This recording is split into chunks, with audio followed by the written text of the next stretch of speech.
सोनम वांगचुक के बारे में सबसे पहले ये बताइए, उनकी तबीयत कैसी है, कितने दिन हो गए उनको आमरण अनशन पर, और आपका प्लान क्या है? देखिए, सोनम वांगचुक जी का हेल्थ बहुत बिगड़ रहा है। बहुत ज़्यादा वीकनेस आ रहा है। कंसर्न हमारा बहुत ज़्यादा है। कल रात को ही हम लोग बात कर रहे थे कि हम लोग अब मतलब कि क्या करें। I don't want Funsuk Wangdu to die.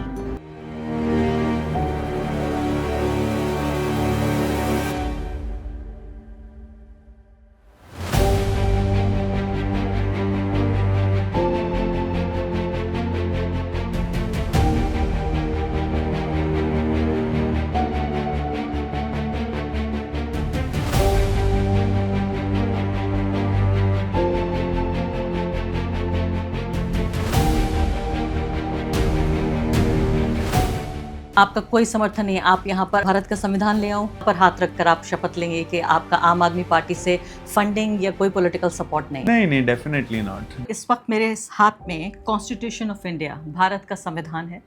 इस भारत के संविधान की शपथ मेरे सामने यहाँ पर सौरभ मौजूद हैं। सौरभ, आप तैयार हैं जी कॉन्स्टिट्यूशन की शपथ लेने के लिए? बिल्कुल, पक्की बात? संविधान पे जी। हमारा भरोसा है। तो अब मेरे साथ आप ये शपथ लीजिए। मैं सौरभ दास मैं सौरभ दास भारत के संविधान की शपथ लेकर ये घोषणा करता हूँ भारत के संविधान की शपथ लेकर ये घोषणा करता हूँ कि कॉकरोच आंदोलन पूरी तरह आज़ाद है। कि कॉकरोच आंदोलन पूरी तरीके से आज़ाद है। इसका किसी भी राजनीतिक दल, इसका किसी भी राजनीतिक दल, संगठन या विचारधारा से संगठन या विचारधारा से कोई प्रत्यक्ष कोई प्रत्यक्ष या परोक्ष या परोक्ष संबंध नहीं है। संबंध नहीं है। हमारी निष्ठा हमारी निष्ठा केवल भारत के संविधान, केवल भारत के संविधान, लोकतंत्र लोकतंत्र और देश के युवाओं के प्रति है। और देश के युवाओं के प्रति है। जय संविधान, जय हिंद। जय संविधान, जय। तो चलिए, अगर आपका आम आदमी पार्टी से कनेक्शन नहीं है तो क्या आपका कनेक्शन है भारतीय जनता पार्टी से? नमस्कार, इस खास पॉडकास्ट में आपका स्वागत है। मैं हूं आरफा खानम शेरवानी। भारत का पहला जेनजी प्रोटेस्ट, जी हाँ, इस तरह का जेनजी प्रोटेस्ट हम बांग्लादेश से लेकर श्रीलंका से लेकर नेपाल तक हर जगह पे देख चुके हैं, और ऐसा लगता है उसी का एक तथाकथित रूप से संक्रमण भारत में देखने को मिला। तमाम देश में जिस तरह की राजनीति थी, लगता था कि सब कुछ सेट है, नरेंद्र मोदी लगातार ये चुनाव जीत रहे हैं और लगातार ऑपोजिशन में है कांग्रेस पार्टी। लेकिन ऐसा लगता है कि इस मूवमेंट, इस आंदोलन के आले ने बहुत कुछ उथल पुथल कर दिया। एक हफ्ते के भीतर 2 करोड़ लोग इंटरनेट पर जुट गए और बीजेपी, भारतीय जनता पार्टी से भी ज़्यादा फॉलोअर्स हो गए। इसके बाद दिल्ली में प्रोटेस्ट हुआ, जहां पर कुछ हज़ार लोग पहुंचे। उन्होंने नारेबाजी की, सत्ता को, सरकार को बेदखल करने, जवाबदेह ठहराने की कोशिश की। लेकिन अब क्या? अब तकरीबन 6-7 हफ्ते गुजर जाने के बाद क्या अभी भी आप कॉकरोच जनता पार्टी के बारे में बात कर रहे हैं? ये मेरा सवाल है आपसे। कमेंट सेक्शन में बताइए, ज़रूर इसका जवाब दीजिए कि क्या आप अभी भी दिलचस्पी रखते हैं कि कॉकरोच जनता पार्टी क्या कर रही है, वो अब क्या करना चाहती है, उसका उद्देश्य क्या है? क्योंकि आपको मालूम है कि लगातार लोग जंतर मंतर पर कॉकरोच जनता पार्टी से जुड़े हुए बैठे हैं धरने पर, और ख़ासकर सोनम वांगचुक, बताया जा रहा है कि उनकी हालत नाजुक है। कई दिनों से वो अनशन पर बैठे हुए हैं। पुराना गांधीयन मॉडल है ये सत्याग्रह का। तो सोनम वांगचुक जो हैं वो सत्याग्रह कर रहे हैं भारत के युवा लोगों के लिए, भारत के छात्रों के लिए, भारत के बेरोज़गारों के लिए। हमारे साथ इस वक्त स्टूडियो में वो मौजूद हैं, वो शख्स जिन्होंने खुद इस मूवमेंट और साथ साथ इस पूरी पॉलिटिकल पार्टी या इस पूरे पॉलिटिकल मूवमेंट की शुरुआत की। सौरभ दास। सौरभ, बहुत बहुत शुक्रिया आपका स्टूडियो में आने के लिए। पहली बात, पहला सवाल सोनम वांगचुक के बारे में सबसे पहले ये बताइए, उनकी तबीयत कैसी है, कितने दिन हो गए उनको आमरण अनशन पर, और आपका प्लान क्या है? देखिए, सोनम वांगचुक जी का हेल्थ बहुत बिगड़ रहा है। बहुत ज़्यादा वीकनेस आ रहा है। अभी उनका फैट लॉस से ज़्यादा आई थिंक मसल लॉस भी हो रहा है, क्योंकि अब उनके आप बोन्स देख पा रहे होंगे शक्ल पे, रिब्स दिख रही है उनकी। बहुत ज़्यादा वीकनेस हो रहा है। कल तो उनको चक्कर सा भी आ गया था उठने के टाइम पे, क्योंकि बीपी भी लो रहता है। तो शुगर लेवल अभी एक तरह से स्टेबलाइज हुआ है, गिर के स्टेबलाइज हो गया उस चीज़ पे। लेकिन कंसर्न हमारा बहुत ज़्यादा है। कल रात को ही हम लोग बात कर रहे थे कि हम लोग अब मतलब कि क्या करें। सोनम जी खुद हंगर स्ट्राइक पे बैठे हुए हैं। उन्होंने जैसे डिक्लेयर किया था एक तरह से इनडेफिनिट हंगर स्ट्राइक करेंगे। इनडेफिनिट का मतलब तो मौत एंड में। तो हम लोग उनको बोल रहे हैं कि अगर उनको तोड़ना है तो वो मना कर रहे हैं बिल्कुल। क्या मांग क्या है? मांग हम लोगों की तो 2 ही चीज़ है कि एक धर्मेंद्र प्रधान का अकाउंटेबिलिटी, एंड दूसरा जो फैमिलीज़ हैं डेड विक्टिम्स के, नीट के जो एस्पिरेंट्स जिन्होंने सुसाइड करके अपनी जान ले ली, उनकी फैमिलीज़ को 1 करोड़ का मुआवजा। बताइए हर अरफा, परिवार मतलब को। कि पीएम केयर्स फंड में 3,000 करोड़ से ऊपर, लास्ट जो ऑडिट हुआ आई थिंक 2 साल पहले हुआ होगा, उसमें 3,000 का कुछ उसमें बैलेंस दिख रहा था। उसमें से आप 1 करोड़ 20 फैमिलीज को नहीं दे सकते हो। 1-1 करोड़ 20 करोड़ ही तो जाएंगे आपके, और उसमें एंड वो भी- तो हमारे पैसे, वो तो डोनेशन से नहीं, आया और उसमें है। भी अकाउंटेबिलिटी नहीं, आप आरटीआई तक नहीं लगा सकते, आरटीआई से बाहर आरटीआई है नहीं PM लगा केयर्स सकते हो फंड। आप। आपके पास prime minister's national relief fund है, उसमें तो सारा पब्लिक का ही पैसा है, उसका आप क्या कर रहे हो? आपको इस नए अवतार में मैं पहली बार इंटरव्यू कर रही हूँ, कैसा लग रहा है आपको? देखिए, मतलब मुझे तो एक नेचुरल प्रोग्रेशन ही लगा, क्योंकि जर्नलिस्ट तो मैं हूँ ही, लेकिन साथ साथ मैंने काफ़ी सारे प्रोटेस्ट पर्सनली भी कवर किए, जो इनकार्सरेशंस हुए काफ़ी सारे एक्टिविस्टों का, उन पे भी मैं बोलते रहा, पैनल पे मैं जुड़ा। तो ये एक और जो जन आंदोलन निकला, उसमें जब मुझे इनविटेशन आया कि उनको ज्वाइन करें, तो मुझे लगा ये भी एक नेचुरल ही चीज़ है कि मुझे ज्वाइन करना चाहिए, एंड ये इससे मुझे लगा कि रियल चेंज शायद हम लोग ला सकते हैं।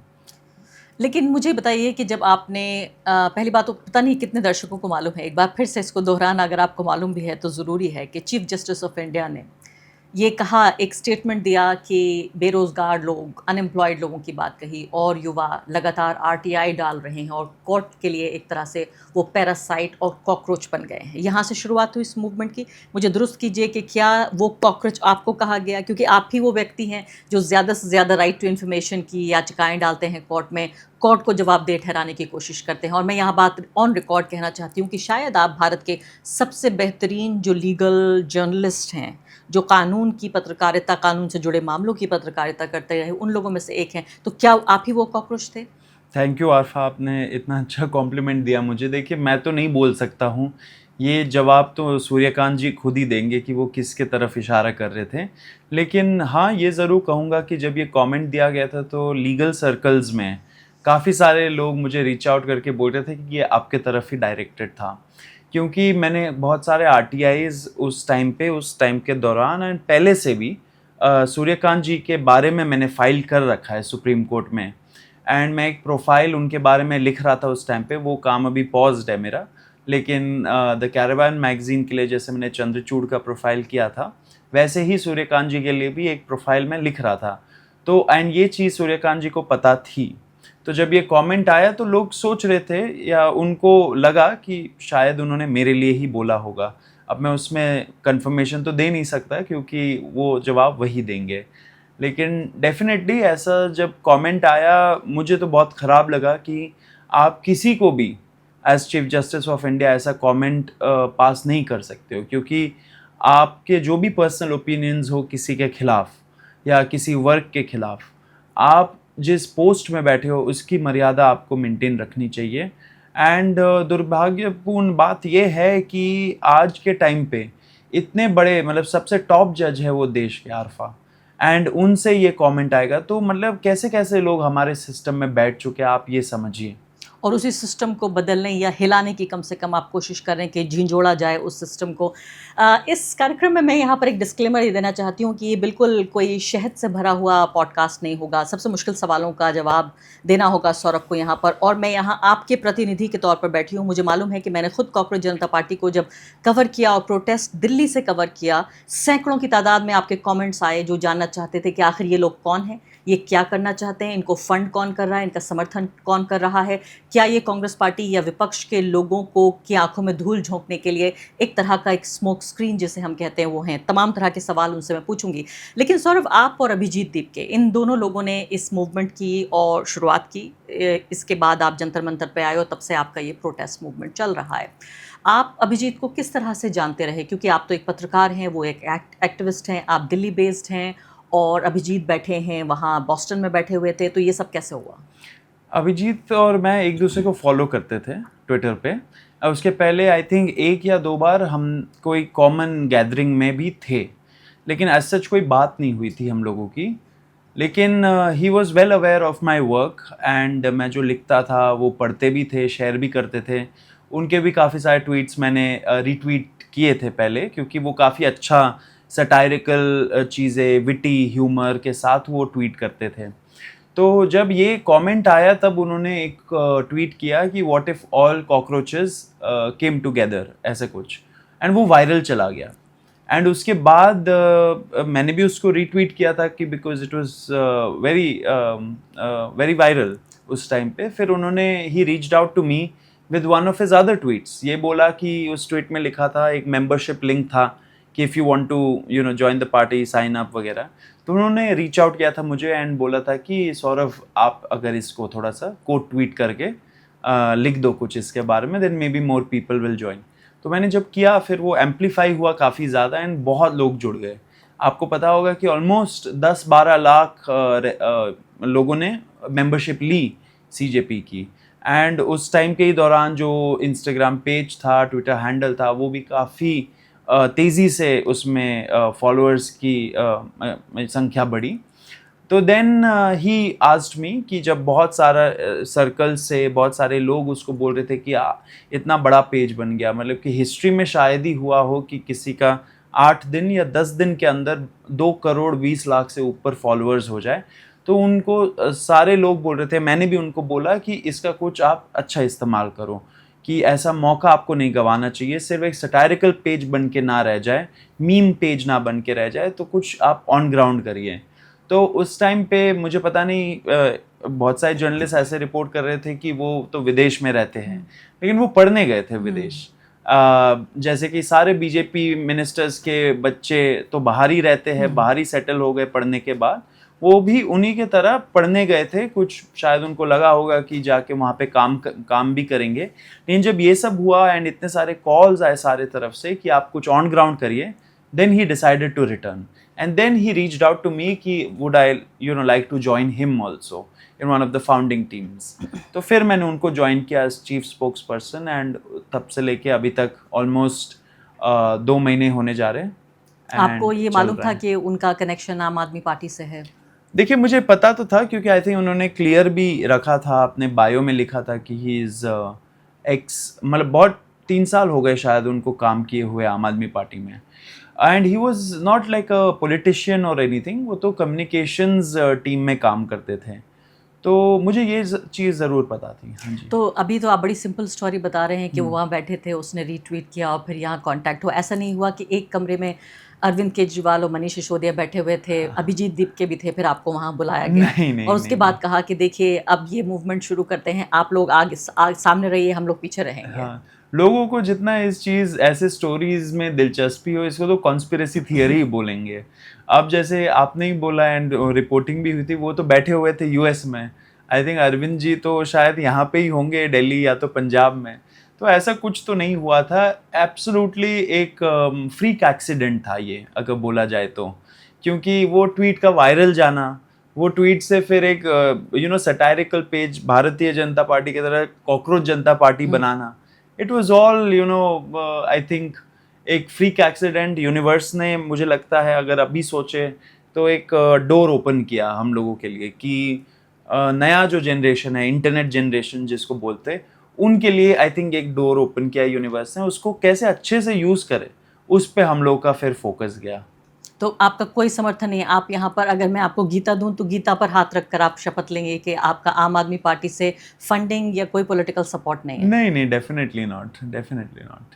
तो आपके लिए गीता क्या है? भारत का संविधान ले आऊं? भारत का संविधान ले आइए। हाँ जी, सारे किताब, मेरे लिए तो all religions are equal, because all religions teach us to be better human beings. तो संविधान ले आइए या गीता ले आइए या कुरान ले आइए। तो चलिए, अगर आपका आम आदमी पार्टी से कनेक्शन नहीं है तो क्या आपका कनेक्शन है भारतीय जनता पार्टी से? क्योंकि नाम भी आपने बड़ा सिमिलर रखा। हाँ जी। इधर भारतीय जनता पार्टी, उधर कॉकरोच जनता पार्टी, तो मन में कहीं दिमाग में था तो एक ही जनता पार्टी? नहीं, मतलब कि ये तो एक जोक की तरह ही शुरू हुआ था। जैसे मैंने बोला कि अगर हम लोग को कॉकरोच की तरह ट्रीट करते हैं, कॉकरोचेस हमें इस सिस्टम ने बना दिया, तो क्यों ना हम ही एक सारे यूनाइट होके भारतीय जनता पार्टी की तरह कॉकरोच जनता पार्टी बना ले। तो ये तो जोक ही था, लेकिन ultimately it turned out something bigger and something on ground. लेकिन बीजेपी से कनेक्शन मुझे पता नहीं, मतलब ऐसा कौन ही सोचता है कि मेरा एटलीस्ट या इन लोगों का कोई बीजेपी का कनेक्शन होगा। अगर कोई भी हमारे प्रोटेस्ट में आ रहा हो, हम सरकार से सवाल पूछते हैं। आज के टाइम पे 80% पॉपुलेशन पे बीजेपी का राज है, एंड आई थिंक ऑलमोस्ट 70% जो हमारा लैंड है इंडिया का, उसमें भारतीय जनता पार्टी का कब्जा है। तो हमारे सारे क्वेश्चंस भारतीय जनता पार्टी और आरएसएस से ही होते हैं, एंड कोई भी अगर हमारे प्रोटेस्ट में आता है उनको साफ साफ दिखेगा कि कैसे तीखे सवाल, कभी कभार तो इतने तीखे हो जाते हैं कि हमें बोलना पड़ता है थोड़ा मंच का लिहाज रखे स्पीकर्स को, लेकिन ऐसे सवाल हम लोग सिर्फ बीजेपी आरएसएस उनसे ही पूछते हैं, because they are ruling over us. लेकिन इस सवाल के दो हिस्से हैं जो मैं आपसे पूछना चाह रही हूँ। पहली बात तो कि बीजेपी को उस तरह के लोग सबसे प्यारे लगते हैं जो उनके सबसे ज़्यादा जहरीले क्रिटिक होते हैं, क्योंकि उनके पास सबसे ज़्यादा क्रेडिबिलिटी होती है। तो आपकी विश्वसनीयता और आपकी क्रेडिबिलिटी का फ़ायदा उठा करके आप इतने साल से बेहतरीन जर्नलिज्म कर रहे थे और सब तो सौरभ दास को बहुत पसंद करते हैं। अचानक सौरभ दास को कोई यकीन नहीं करेगा कि वो भाजपा में इधर स्विच कर रहे हैं। अभिजीत दीपके की भी इस तरह की इमेज थी, तो उन्हें तो बड़ी खुशी होगी अगर आपके जैसे लोग क्रॉस ओवर कर जाएं। क्रॉस ओवर उनके तरफ बीजेपी के तरफ, मुझे लगता है मैं बिना इस बात को डिक्लेयर किए, क्योंकि वो कहते हाँ हैं जी। कि हाथी उनके लिए वो अच्छा नहीं है, जैसे कहते हैं ना हाथी मरा लाख का, जिंदा लाख का और मरा 1.25 लाख का। अच्छा ये एक मिसाल होती है, यानी कि आप ज्वाइन करेंगे हाँ। तो आप लाख के होंगे, लेकिन आप ज्वाइन ना करते हुए अंदर खाने अगर उन्हें सपोर्ट करें तो आप 1.25 लाख के। देखिए, मुझे लगता है हम में से कोई भी ऐसा नहीं है कि जो बीजेपी को ज्वाइन कर ले या आरएसएस पे को ज्वाइन कर ले। हम लोगों ने तो पब्लिक स्टेटमेंट्स भी दे रखा है कि हम मर जाएंगे लेकिन बीजेपी ज्वाइन नहीं करेंगे, आरएसएस नहीं ज्वाइन करेंगे, क्योंकि हमारा ये जो बैटल ही है आरफा, ये ऐसे सिस्टम के खिलाफ है जो जिस पे वो हुकूमत कर रहे इतने टाइम से, जो ऐसा सिस्टम बना दिया जिसकी वजह से 20 से ज़्यादा नीट के बच्चे एस्पिरेंट्स मर गए सुसाइड करके। तो अगर ऐसे हम लोगों को रोज़ पता है लगता है शाम को जब हम लोग बैठ के मीटिंग करते हैं कि कितना बर्डन है रिस्पॉन्सिबिलिटी का हमारे ऊपर। बर्डन बोलिए या वेट बोलिए, the weight of responsibility is a lot on us, क्योंकि अगर हम लोग परफॉर्म नहीं कर पाए ना तो ऐसा शायद ही फिर से बहुत जल्द कभी हो, क्योंकि अगर 2 करोड़ से ज़्यादा लोग एक उम्मीद के साथ एक सटायरिकल पेज को फॉलो कर रहे हैं तो आप समझिए कि कितना डिसकंटेंट है ग्राउंड पे। अब इतने सारे जो भी लोग आते हैं ना ग्राउंड पे, बहुत सारे विलेजेस से आते हैं, बहुत सारे टियर 2 टियर 3 सिटीज से लोग ट्रेन लेके बस लेके आते हैं यहाँ पे। ऐसे लोग आ रहे हैं। 1,70,000 से ज़्यादा लोग पिछले 23 से 24 दिन में आए जब से हम लोगों ने सिट इन प्रोटेस्ट शुरू किया। आपकी बात पर मुझे विश्वास है, क्योंकि जब 6 जून को मैं पहुंची थी जी, तो मैं ज़्यादातर ऐसे लोगों से मिली जो लोग वाकई 24-24 घंटे ट्रेन लेकर आए थे। कुछ लोग ऐसे भी थे जो कनेक्शन लेकर आए थे और उनका किसी से कोई लेना देना नहीं था, सिर्फ एक बात कह रहे थे, वो ये कह रहे थे कि कोई तो है हमारी आवाज़ उठा रहा है। एग्जैक्टली। एंड सोचिए ऐसा अगर वेट है हमारे ऊपर रिस्पॉन्सिबिलिटी का, तो हम लोग तो देखिए फ्रेश माइंड के साथ आए हैं, कुछ अच्छा करने के लिए आए हैं, कुछ क्रांति लेने के लिए आए हैं। इसमें अगर हम लोग ऐसे डिसअपॉइंट कर दे इतने लोगों को, तो I don't think I can survive with that kind of क्या बोलते हैं डिसअपॉइंटमेंट ऑफ द पीपल, क्योंकि इतने लोगों का आशा जुड़ा हुआ है इस मूवमेंट के साथ। अब मेरा तो पर्सनल लर्निंग ही यही था, क्योंकि मैं रोज़ 200-250 लोगों से पर्सनली बात करता हूँ वहाँ पे जितना हो सके, एंड सब लोगों से मैंने एक ही चीज़ सीखा, इनके पास कोई नहीं है अपना दुख दर्द पीड़ा आक्रोश शेयर करने के लिए, क्योंकि जिनको ये चुन के भेजते हैं सरकार में उनको तो पड़ी नहीं है इनकी, तो ये कहाँ पे जाएंगे ये लोग। एक थ्योरी ये है कि भारतीय जनता पार्टी की फ़िलहाल जो मौजूदा एनडीए सरकार है, और ये बात मैं खुद अपनी क्रेडिबिलिटी दाव पर रख कर यहाँ आपको बता रही हूँ सौरभ, कि इतने सालों से मैं अलग अलग सरकारों को कवर कर रही हूँ। नरेंद्र मोदी जी को तो बहुत बारीकी से कवर करती हूँ, क्योंकि इनकी नीतियाँ और राजनीति जितना देश पर असर डाल रही है किसी और प्रधानमंत्री ने नहीं डाला। तो मुझे लगता है कि भारत के इतिहास के सबसे अलोकप्रिय अनपॉपुलर प्राइम मिनिस्टर्स में से एक है आज की तारीख में। ऐसा मैं 2014 में भी नहीं कह रही थी, मैं 2019 में भी नहीं कह रही थी, जुलाई 2026 में ये बात पूरे दावे के साथ कह रही हूँ कि सबसे अलोकप्रिय प्रधानमंत्रियों में से एक है। ये हो सकता है लॉन्गेस्ट सर्विंग प्राइम मिनिस्टर बन गए हों। ऐसे में इनके खिलाफ काफ़ी गुस्सा है, आम लोगों में गुस्सा है, हमारे युवाओं में गुस्सा है, हमारे न सिर्फ के शहरी युवा बल्कि जो ग्रामीण युवा है उनमें भी बहुत गुस्सा है। और एक थ्योरी ये है कि भाई इस सब गुस्से को चैनलाइज करने के लिए एक प्रेशर कुकर थ्योरी है कि दीपके को बुलाते हैं, सौरव दास को बुलाते हैं, एक मूवमेंट खड़ा करते हैं जहां छात्रों को और युवा लोगों को ये लगे कि ठीक है हमारा गुस्सा कहीं तो निकल रहा है, थोड़ा सा प्रेशर कम तो हो रहा है, हमें कोई एक आउटलेट मिल रहा है। ये एक थ्योरी है, इसका आप जवाब कैसे देंगे कि इससे कहीं ना कहीं भाजपा को फ़ायदा होता है? देखिए, मैं तो ऐसे स्टोरीज या जो थियरी है इस पे तो बिल्कुल विश्वास नहीं करता, क्योंकि देखिए किसी एक पार्टी का या किसी एक मूवमेंट का या किसी एक लीडर का तो ठेका है नहीं कि वो पूरा ये जो बोझ है सोसाइटी में उसको लेके चले। अगर लोग अपने मन से आंदोलन करना चाह रहे हैं तो उनका वो राइट बनता है। अगर आप इस चीज़ पे नहीं बिलीव करते तो आप संविधान बदल दीजिए।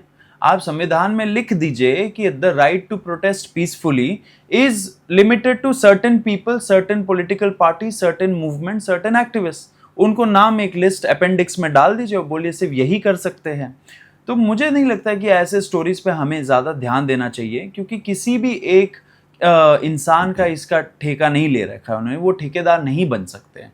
अब अनफॉर्चुनेट बात ये है, मुझे लगता है लोगों को ये समझना चाहिए कि अगर लोगों को लग रहा है कि जब लोग ऑर्गेनिकली जुड़े ऐसे एक मूवमेंट से एंड उनको आना पड़ा, इतने पूरे देश भर से जंतर मंतर आना पड़ रहा है लोगों को, तो where are the political parties failing, वो सोचना चाहिए।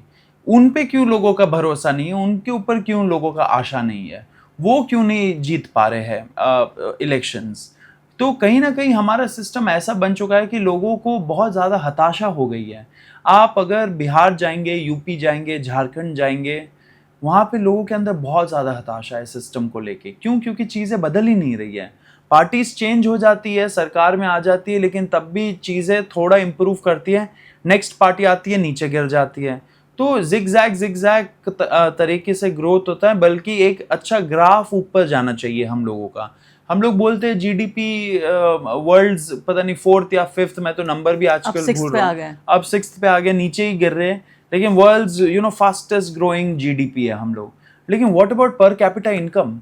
हर एक इंसान कितना इनकम कर पा रहा है साल में, उस पर किसका फोकस है? वो तो बढ़ नहीं रहा है तेजी से।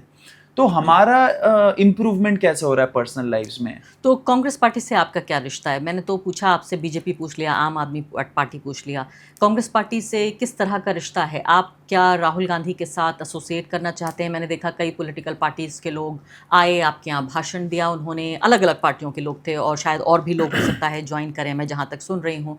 क्या आप चाहते हैं कि राहुल गांधी तमाम मतभेदों को भुलाकर, ये सोच कर कि शायद उन्हें नुकसान पहुँचाएगी कॉकरोच जनता पार्टी, वो आपके मंच पर आएँ और वहाँ से लोगों को संबोधित करें? देखिए, हम एज अ मूवमेंट हम किसी भी पॉलिटिकल पार्टी से या पॉलिटिशियन से एसोसिएट नहीं करना चाहते हैं। ये एक इंडिपेंडेंट मूवमेंट है, ये लोगों का मूवमेंट है, ये एक तरह से लीडरलेस मूवमेंट है, क्योंकि हम चाहते हैं कि जो भी लोग यहाँ पे आए वो अपने राइट पे एक लीडर बने। मतलब कि जब अगर कोई गांव से आ रहा है, वो गांव वाला आदमी यहाँ पे आके ऐसा अवेयरनेस लेके जाए वापस अपने गांव, जहाँ पे वो जाके लीडर बने अपने गांव में, ये चीज़ को फैलाए, ये मूवमेंट के बारे में फैलाए एंड लोगों को जागरूक करे कि हमारे क्या राइट्स है, हमें कैसे झांसे में रखा गया है इतने सालों से एंड हमें क्या बेटर चाहिए, कैसे एक बेटर फ्यूचर चाहिए। तो हम किसी पॉलिटिकल पार्टी से या पॉलिटिशियन से एसोसिएट नहीं करना चाहते। बट दैट बीइंग सेड, हम लोगों ने ये जब प्रोटेस्ट शुरू किया था, हमने ओपन कॉल दिया था। ओपन कॉल में everybody is included, including people from Bharatiya Janata Party and there student organisations. हम चाहते हैं कि वो लोग भी आए, जनता का बात सुने, उनको हम लोग मंच देंगे, उनको स्पीच देने का मौका देंगे एंड जो लोग बोल रहे हैं उसको एड्रेस करें कंसर्न्स को, इसमें क्या दिक्कत होनी चाहिए। एंड राहुल गांधी जी को हम लोगों ने पत्र भी लिखा है। अच्छा। राहुल गांधी जी को हमने बोला भी है डिफरेंट चैनल से कि आप हमारा रिक्वेस्ट है कि आप आइए, लोगों को संबोधित करिए। आप कांग्रेस पार्टी के डिफैक्टो प्रेसिडेंट से ज़्यादा आप लीडर ऑफ ऑपोजिशन है। हमारे बहुत सारे आशाएं आपसे जुड़ी हुई है, क्योंकि वो एलओपी है एंड ऑपोजिशन का वॉइस अगर वो है तो we are also in a way an opposition to the current system. तो उनका वॉइस हमारे वॉइस में क्यों नहीं ऐड होना चाहिए? ये तो नहीं है, एक थ्योरी ये है कि भाई नुकसान पहुंचाएंगे आप, चूंकि वो उनको मेन ऑपोजिशन होना चाहिए और अगर देश का युवा आपके साथ जा रहा है, एक हफ्ते में अगर 2 करोड़ लोग आपके साथ आ गए, ये तो बहुत बड़ी बात है। तो इससे जो क्राउड उनकी तरफ जाना चाहिए वो आपकी तरफ जा रहा है। देखिए, ये एरिथमेटिक पॉलिटिकल पार्टीज ही जाने, हम लोग तो पॉलिटिकल पार्टी है नहीं। हम लोग एक मूवमेंट चला रहे हैं, लोगों का आशा जुड़ा हुआ है हम लोग के साथ। तो हम ऐसा तो नहीं बोल सकते कि आप लोग कांग्रेस के पास चले जाइए, क्योंकि लोगों को पता है कांग्रेस पार्टी एग्जिस्टेंट है। अगर वो सपोर्ट करना चाहते हैं वो उनका चॉइस है, लेकिन अगर वो हमारा मूवमेंट को, जन आंदोलन को सपोर्ट करना चाहते हैं, वो भी उनका एक चॉइस है। तो हम कौन होते हैं उनको बोलने वाले कि आप राहुल गांधी जी के पास जाइए या भारतीय जनता पार्टी के पास जाइए।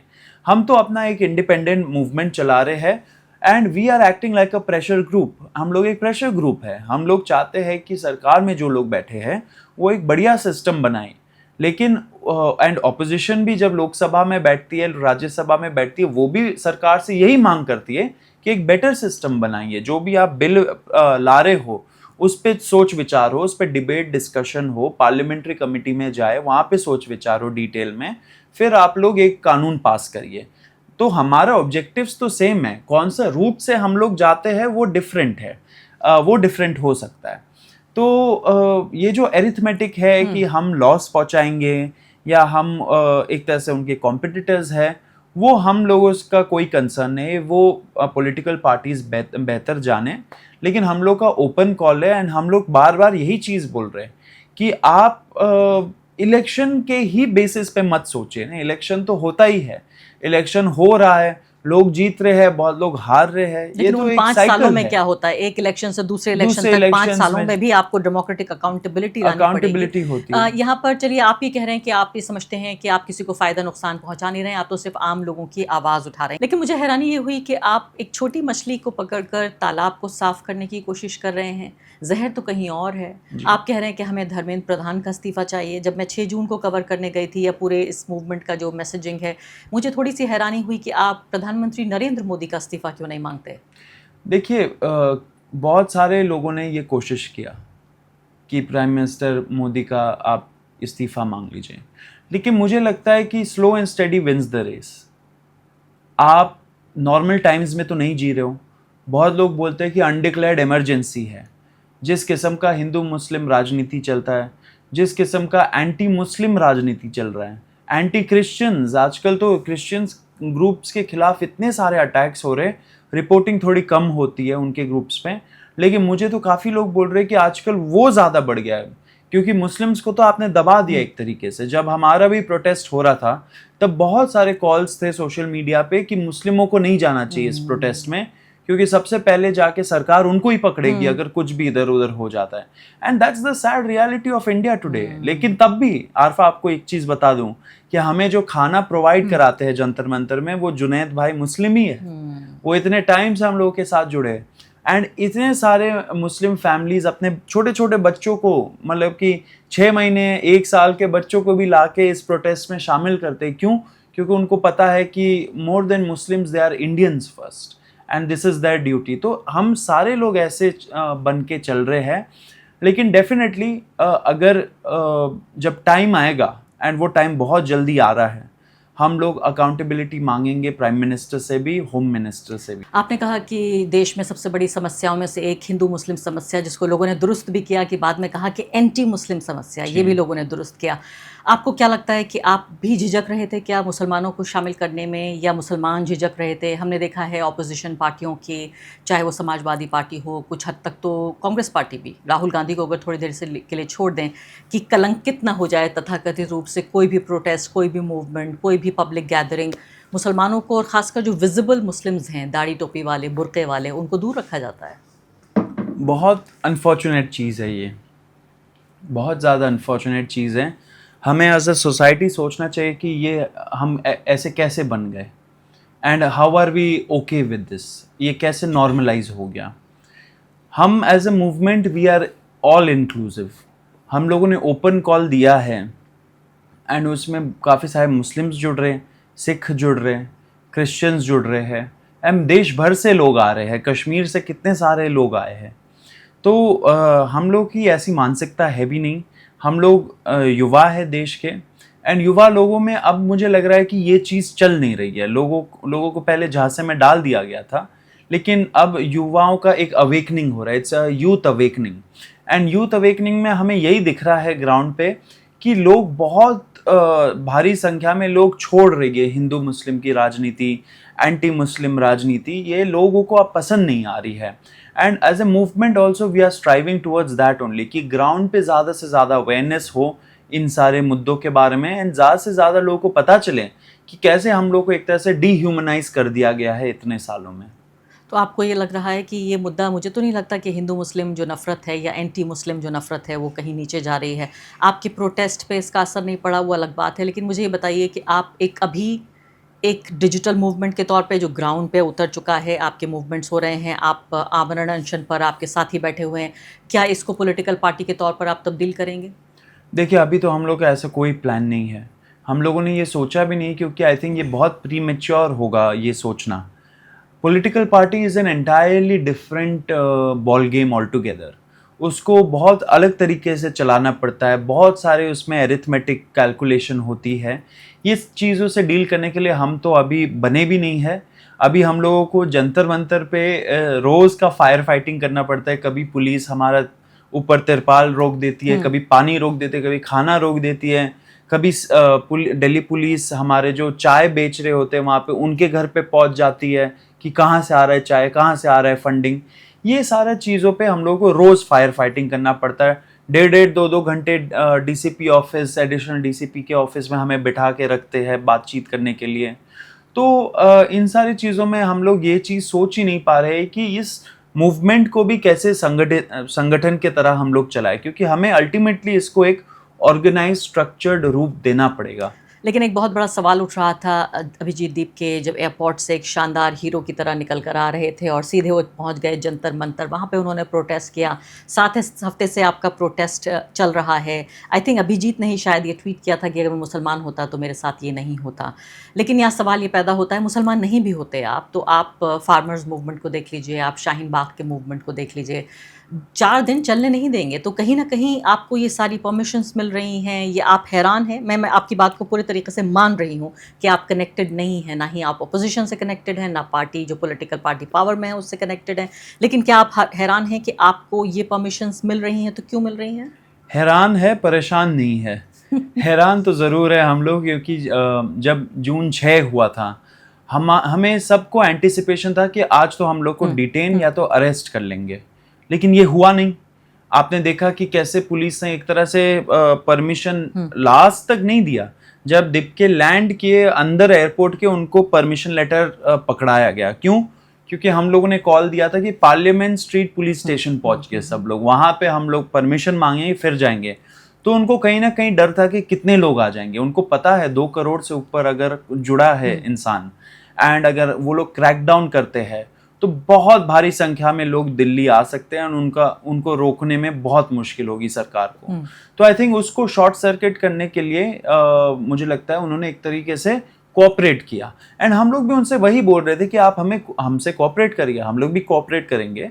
हम लोग कोई दहशतगर्द लोग तो नहीं है। भले ही आप लोग हमें बोलते हो वायरस, कॉकरोच, पैरासाइट, दहशतगर्द के बी टीम, टेररिस्ट बोल दिया। बताइए इससे ज़्यादा क्या हो सकता है। शुरू में एंटी नेशनल बोल रहे थे, एंटी हिंदू बोल रहे थे, पाकिस्तान लवर बोल रहे थे। लेकिन हम लोग जेन्युइनली, तो एजेंसीज को भी पता है, गवर्नमेंट को भी पता है कि हम कट्टर पेट्रियट्स हैं। हम लोग यहाँ पे सारे इंडियंस हैं, सब लोग बेटर सिस्टम मांगे हमारी जायज़ है। तो हम लोगों ने भी बोला आप लोग हमसे कोऑपरेट करिए, उन्होंने कोऑपरेट किया। लेकिन उसके बाद जैसे हम लोग एक तरह से अड़ गए 20 तारीख से कि हम लोग तो बैठे रहेंगे जब तक अकाउंटेबिलिटी तय नहीं हो जाती धर्मेंद्र प्रधान की। उसके बाद उन्होंने कोशिश किया कि हम लोगों को हटाए। अब देखिए, क्रैकडाउन करना मुश्किल नहीं है, सरकार में बहुत ज्यादा डर है। तो कैलकुलेशन क्या है सरकार का? सरकार में बहुत ज्यादा डर है, एंड एक तरह से जैसे लकवा मार गया है उन लोगों को, पैरालिसिस है गवर्नमेंट के अंदर ये मूवमेंट को लेके कि करे तो करे क्या, बोले तो बोले क्या। क्योंकि अब अगर हमसे वो एंगेज करेंगे, मुझे लगता है सरकार को लगता है इनसे एंगेज करेंगे तो इनको हवा मिलेगी, एंड साथ साथ ऐसा लगेगा कि हम इनके सामने झुक रहे हैं। एंड दूसरा, अगर वो क्रैकडाउन करते हैं हमारे ऊपर तो उनको लग रहा है कि बहुत इंटरनेशनल लेवल पे थू होगी, एंड क्या पता इस मूवमेंट को इतना हवा मिल जाए कि बहुत सारे लोग दिल्ली पहुंच जाए अगर क्रैकडाउन होता है तो सरकार का नीति अभी मुझे लग रहा है यही है कि वेट एंड वॉच। अब देखते हैं क्या होता है। इनको लग रहा है कि हम लोग अपने आप ही निकल जाएंगे, अपने आप ही फिजल आउट हो जाएंगे, लेकिन I don't think they ever thought कि 20 से लेके हम लोग इतना टाइम, आई थिंक आज हम लोग का I am losing count also 25th या 26th डे है सिट इन का, धरने पे बैठने का, 24 घंटे जंतर मंतर में बैठने का। एंड जब 20 तारीख को हम लोग संसद मार्च करेंगे, एक पूरा महीना कंप्लीट हो जाएगा सिट इन प्रोटेस्ट। और 20 का क्या आपका कार्यक्रम है? 20 को हम लोग संसद के तरफ मार्च करेंगे, पीसफुल तरीके से मार्च करेंगे, हाथ में फूल लेके हम लोग सब चलेंगे। एंड हम लोग सोच रहे थे कि अगर सरकार गूंगी बहरी हो चुकी है तो शायद हमें और तेज़ी से बोलना पड़ेगा, थोड़ा और पास जाके बोलना पड़ेगा। मौका मिले तो उनके कान में भी जाके हम लोग बोलेंगे कि हमारे 2 डिमांड्स है, उसको पूरा करिए। तो हम लोग यहाँ से जंतर मंतर से फिलहाल के लिए हम लोग चले जाएंगे। आपको 6-7 हफ्ते हो चुके हैं और 20 दिन आपको धरने पर बैठे हुए हो चुके हैं। हमदर्दी हो रही है थोड़ा सा ऑपोजिशन से कि कितना मुश्किल काम है ये, थकान भी हो रही होगी, गर्मी भी पड़ रही है। डेफिनेटली, मतलब देखिए सिर्फ ऑपोजिशन से तो हमदर्दी नहीं, लेकिन वो हर एक्टिविस्ट के लिए, हर स्टूडेंट ग्रुप के लिए एक हमदर्दी हमें महसूस हो रही है, क्योंकि ये नॉर्मल टाइम्स तो है नहीं। और कितना मुश्किल है ये सब करना। एंड बहुत मुश्किल है। फार्मर्स भाइयों बहनों ने तो एक बहुत हाई स्टैंडर्ड सेट कर दिया है हम लोगों के लिए, क्योंकि वो 11 महीने 1.5 साल बैठे रहे, बॉर्डर पे बैठे रहे। लेकिन वही है कि वो उन लोगों से मैनेजेबल था ये चीज़, क्योंकि गांव में बहुत ज़्यादा यूनिटी रहती है, एक दूसरे का देखभाल करते हैं। शहरों में जो स्टूडेंट्स हैं वो तो अपने ही फैमिली के प्रेशर में, कोचिंग के प्रेशर में, पढ़ाई लिखाई के प्रेशर में, पर्सनल लाइफ के प्रेशर में वो शायद इतने संख्या में इतने टाइम तक शायद ना बैठ पाए। लेकिन 1 महीने तक चल रहा है ये चीज़, ये भी एक तरह से अचीवमेंट है बहुत बड़ी।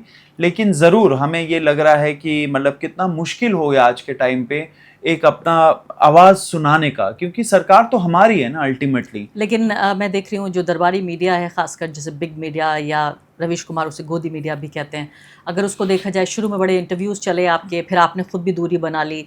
क्या वो सपोर्ट कर रहे हैं, क्रिटिसाइज कर रहे हैं, अभी क्या उनका एटीट्यूड है? हमें new main stream media support कर रही है।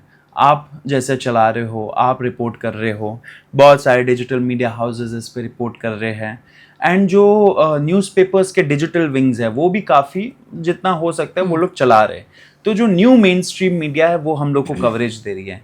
अनफॉर्चुनेट बात है, रिप्लेस तो अभी मुझे नहीं लगता पूरे तरीके से हुआ है, क्योंकि अभी भी ओल्ड मेन स्ट्रीम मीडिया जो टीवी चैनल्स वगैरह है उनका बहुत पुल है, लोग अभी भी उनको बहुत देखते हैं। एंड सरकार को भी पता है कि इनका इन्फ्लुएंस काफ़ी ज़्यादा है। जब 6 तारीख के पहले जब ये ओल्ड मेन स्ट्रीम मीडियाज ने हम लोग का जो प्रेस कॉन्फ्रेंस था जिसमें मैं हेड कर रहा था उसको काफ़ी चलाया, दर्जनों कैमरे थे, बहुत कैमरेस थे। रात को 9 बजे प्राइम टाइम शो भी हुआ, भले ही नेगेटिव में वो लोग चला रहे हो, पूरा कॉन्स्पिरेसी थियरी के बेसिस में चला रहे हो, लेकिन वो मैसेज पहुंचा लोगों तक। फिर सरकार ने बोला आप लोग क्यों इनको इतना भाव दे रहे हो, आप लोग चलाओ ही मत। तो सीईओ लेवल तक बात गई, प्राइम मिनिस्टर्स ऑफिस से, होम मिनिस्ट्री से, कि इनको नहीं दिखाना है बिल्कुल भी। तो आज आप देखोगे एक टिकर भी नहीं चलता है नीचे, कॉकरोच जनता पार्टी का मेंशन भी नहीं है टिकर्स में। तो ये है इंडिपेंडेंट मीडिया। आखिरी 2 सवाल अब आपसे पूछना चाहती हूँ। एक तो सवाल ये है कि क्या भविष्य है आपका, सौरव दास का, कॉकरोच जनता पार्टी का, इस पूरे मूवमेंट का, अब क्या होगा? देखिए ये जो प्रोटेस्ट चल रहा है जंतर मंतर पे, ये एक बैटल है। ये बैटल कुछ दिनों में, कुछ हफ्तों में, कुछ महीनों में जीतना पॉसिबल है।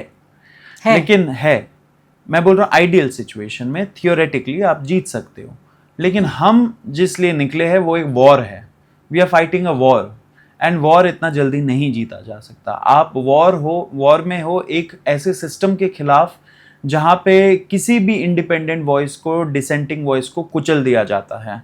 अगर कोई ऑपोजिशन का हो, ऑपोजिशन पार्टी से, उनके ऊपर पीएमएलए डाल के, ईडी लगवा के आपको कुछ सालों के लिए जेल में डाल देते हैं फर्जी केसेस में। अगर आप एक्टिविस्ट हो तो आपको यूएपीए में डाल देते हैं जेल के अंदर, 5 साल से ऊपर कुछ एक्टिविस्ट जेल में बिताते हैं।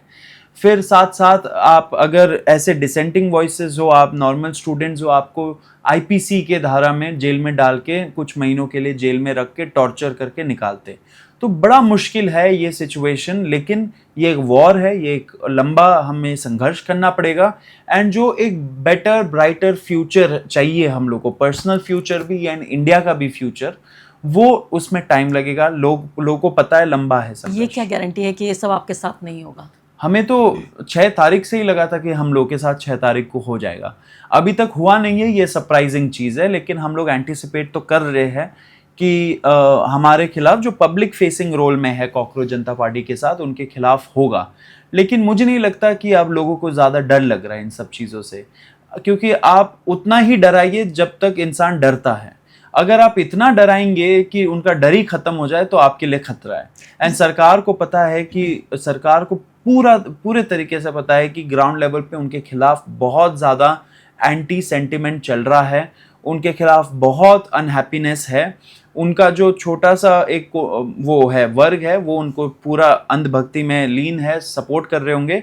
लेकिन जो असली युवा है, जो युवा लोग हैं, उनको समझ में आ रहा है कि किस झांसे में इनको रखा था अच्छे दिन का सपने दिखा के। अब वो लोग बोल रहे हैं कि जवाब दो, अकाउंट्स बताओ हमें। अगर मैं आपसे बात पूछूं, बिल्कुल शार्प 3 पॉइंट्स जिस पर आप ये मूवमेंट कर रहे हैं और कुछ भी कुर्बानी देने को तैयार हैं, 3 पॉइंट्स बताइए। कुर्बानी देने को तैयार है मतलब 3 पॉइंट्स बताइए कि क्या, किस लिए आप लड़ रहे हैं। हम लोग एक better brighter future of India के लिए लड़ रहे हैं। हम लोग एक ट्रांसपेरेंट, अकाउंटेबल, आंसरेबल सिस्टम बनाने के लिए लड़ रहे हैं। एंड हम लोग जो बेसिक मिनिमम नैतिकता होनी चाहिए सरकार में जो लोग हैं, उस चीज़ के लिए लड़ रहे हैं। अभी ये सरकार में जो लोग हैं वो बोल देते हैं, 2014 या 15 का स्टेटमेंट था कि ये बीजेपी की सरकार है, यहाँ पे इस्तीफे नहीं होते। क्यों नहीं होते? क्यों इस्तीफा को आप मान रहे हो कि कोई गलत चीज़ है? ये तो एक डेमोक्रेसी में, एक मैच्योर डेमोक्रेसी, एक फंक्शनिंग डेमोक्रेसी में तो इस्तीफा होना ही चाहिए। अगर एक भी मौत हो जाए तब एक मॉरल रेस्पॉन्सिबिलिटी लेके इस्तीफा होना चाहिए। तो हम उस सिस्टम के लिए लड़ रहे हैं कि हमें वो दिन वापस चाहिए जब नैतिकता के आधार पे लोग जो मिनिस्टर्स है पावर में बैठे हैं, वो अपने सीट पे फेविकॉल चिपका के नहीं बैठते थे, वो चल देते थे झोला उठा के। तो सौरभ, आपके साथ कुछ रैपिड फायर राउंड के कुछ क्वेश्चंस, तैयार हैं आप? जी। Saurav, are you a journalist, an activist, or a politician? I think I'm a journalist activist. And a wannabe politician or a future politician? Not that I know of, मतलब कि मुझे नहीं पता है कि क्या होने वाला है फ्यूचर में।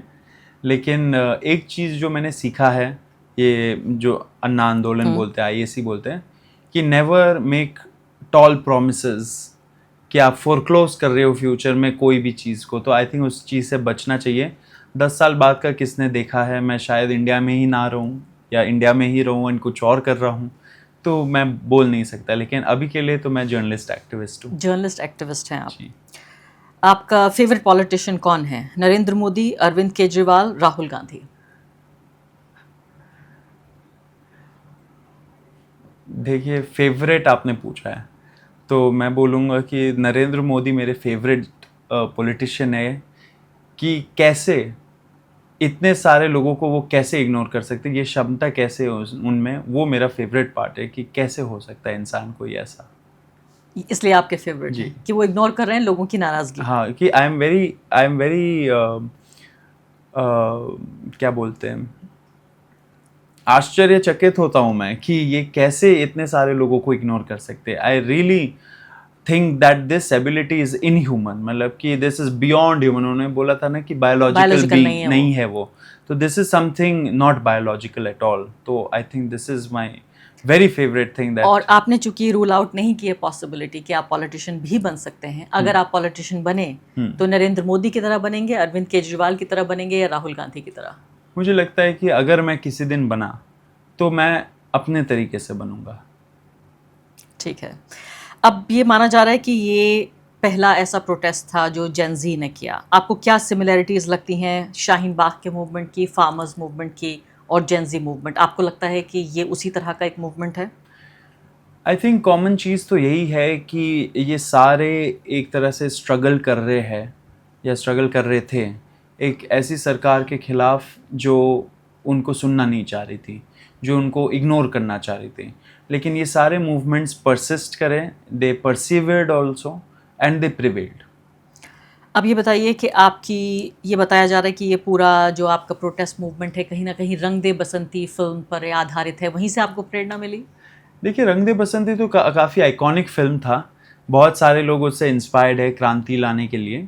एंड मुझे लगता है हर जनरेशन में आजकल ये है कि एक बार तो रंग दे बसंती देखते हैं, लेकिन हम लोगों का तरीका थोड़ा अलग है. हम लोग we are the land of Gandhi, and Gandhi ji ने प्रोटेस्ट के साथ पीसफुल वर्ड अटैच किया था. ये देश पूरे दुनिया को समझाया था.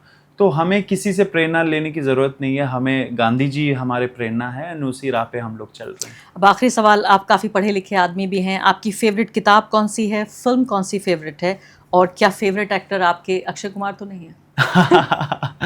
देखिए, फेवरेट एक्टर तो है वो मेरे, क्योंकि अगर वो इतना बढ़िया एक्टिंग कर सकते प्रधानमंत्री के सामने, एंड जो इतने सारे मुद्दे चल रहे हैं देश में, उसके बारे में कुछ ना पूछ के ये पूछे कि आप आम चूस के खाते हो या काट के, तो I think it is fantastic level acting. ऐसा एक्टर तो सबको बनना चाहिए अगर उनको फिल्म इंडस्ट्री लाइन में जाना चाहिए. तो ये है एक चीज़. फेवरेट फिल्म और किताब कौन सी है आपकी? फेवरेट किताब, देखिए किताब तो बहुत सारे मैं पढ़ रहा हूँ, लेकिन एक है हाउ वाई डेमोक्रेसी फेल्स. ये बहुत अच्छी किताब है. उसमें काफ़ी अच्छा कॉन्सेप्ट के थ्रू एंड एग्जांपल्स के थ्रू बताया गया क्योंकि हमारा जो डेमोक्रेसी एंड जो सिस्टम जैसे चलता है वो क्यों बार बार फेल होता है, एंड उसको कैसे हम लोग सुधार पाए. I think anybody who is into ऐसा मूवमेंट एंड ऐसे प्रोटेस्ट, उनको पढ़ना ज़रूर चाहिए. फेवरेट फिल्म, देखिए काफ़ी टाइम हो गया बड़े पर्दे में कुछ देखा मैंने, लेकिन आजकल मैं क्या करता हूँ कि ज़्यादा थोड़ा कुछ लाइट कुछ मैं देखते रहता हूँ. धुरंधर तो नहीं है आपकी फेवरेट? देखिए, धुरंधर तो बिल्कुल नहीं. मुझे बोला भी गया था कि जाके जस्ट फॉर एंटरटेनमेंट पर्पस देख लो.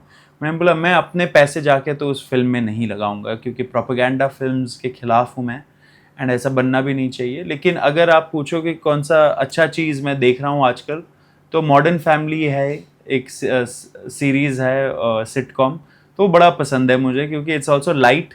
It disengages you from the world and the problems of the world that you are dealing with.